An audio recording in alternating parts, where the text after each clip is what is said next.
ভিক্ষুক রাস্তা দিয়া যায় আর জমিদারের পুত্রবধূও যায়। একজন সামনের থেকে আসতেছে, একজন সামনের দিকে যাইতেছে। দুইজনের ক্রসিং এর সময় ভিক্ষুকের গায়ের কাদা জমিদারের পুত্রবধূর গায়ে লেগে গেছে। সে দুনিয়া আন্দার করে ফেলছে, স্বামীকে ডাইকা নিয়ে আসছে, বলছে ভিক্ষুক আমার কাপড় নষ্ট করে দিছে। সে শুধু ভিক্ষুক ছিল না, বৃদ্ধ ছিল। বৃদ্ধ ছিল না শুধু, জীর্ণ ছিল, শীর্ণ ছিল। শরীরে কাপড় ছিল না, ফাটা চিরা কাপড় ছিল। পায়ে জুতা ছিল না, পেটে ভাত ছিল না।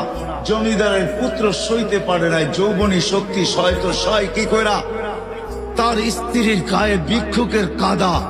বস সমগ্র শক্তিকে হাতে জমা করা, একত্র করা বৃদ্ধের গালে বসায়।